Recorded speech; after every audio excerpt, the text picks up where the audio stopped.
Greetings, everyone, and a very warm welcome to another edition of Marketing the Invisible. I'm Tom Poland, beaming out to you from the Sunshine Coast in Australia, joined today by Pam Didner. Pam, g'day from down under. Where are you hanging out? I'm actually in Raleigh, North Carolina, USA. North Carolina. And That you is just correct. just been through the midterms. Did you get the candidate you wanted elected? Well, it actually worked out pretty well. This is what I call a purple state, and which is there's a combination of the both parties, and Right. at this time, it's actually it did pretty well. Good. All right. I'm pleased for you. Bodes well for the future. I probably shouldn't have opened the politics door at all, but It's we totally did. So there fine. you It's all go. good. All It's right. all good. So folks, Pam's a business-to-business marketer. She's a writer. She's a podcaster. She works with clients on business-to-business marketing and sales and marketing alignment, which is a real trick in itself to get sales and marketing aligned. And Yeah.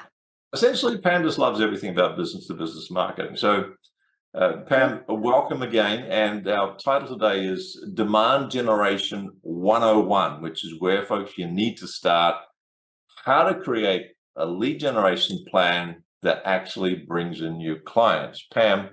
delighted to have you on the show. Our 7 minutes is going to start now. Question number one is, who is your ideal client?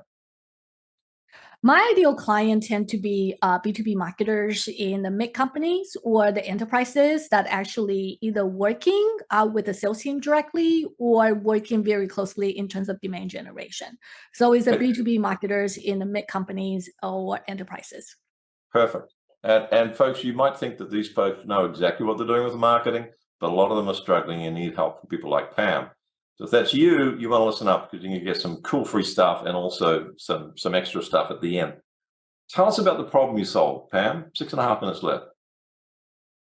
So in general, there are a couple of things I do and working with my clients. Number one is the sales and marketing alignments. And that also touch a little bit on the demand generation because you are bringing leads into your funnel and you have to think through in terms of how to qualify the leads or nurture the leads so you can pass that to a sales site. And then the other part of it is demand generation. It's really how do you build enough leads that you can actually qualify them, and that's a good chunk of it in terms of demand generation plan. That if you are a marketer, you need to put that together. Right. So tell us a little bit more, real quick, about the alignment of sales and marketing. What's meant by that? There are a couple things really depending on what you are supporting as a marketer, how you support your sales team, and it can be in terms of you are creating content for them at the different sales stages. Then you have to think through in terms of the marketing content you created for them and what qualify for sales engagement. The other Right. one is demand generation. For example, you generate leads for the sales team. Then you have to understand what's your definition of qualified leads and also what is their definition of qualified leads and make sure you are Right. aligned and so you can pass the proper leads to them. So, because otherwise, the salespeople are going to get frustrated. The marketing people are going to be, Exactly. thinking, "Well, I did all the work. Why aren't you converting them?" And Why that are whole, you giving me this leads and yeah, this is not yeah, working? Why, very etc. common. Yes. So, what would you say are some of the typical symptoms in an organization where they don't have that alignment? They don't have a plan that keeps the pipeline full and has the salespeople happy. I think one of the common issue is the definition of leads, especially MQL, which is a marketing qualified leads. Another one is sales qualified leads, and Right. a lot of companies actually use the lead scoring to determine the marketing qualified leads. Like for example, the leads actually go through several pieces of content or come to your website a couple times or respond to an email. They get Yeah. certain kind of lead score. Once they reach that lead score and they feel like, oh, this is qualified as for sales to get in touch with them. However, lead scoring can have that how should I say it, does not necessarily provide a very true picture if that person is ready to talk to the sales team. So in Right. addition to a lead scoring, you also need to have other reason to vet the lead, make sure Right. before you qualify that and passing that to sales team. You don't have the filter, so the salespeople are getting the right leads and not just wasting their time. So Exactly. we're talking about organizations that are growth oriented here. They've got a sales and marketing team, whether it's a small owner operated team or a larger one. They want to try things that are going to work. What would you say are some of the common mistakes that you've seen your clients make before they start working with you?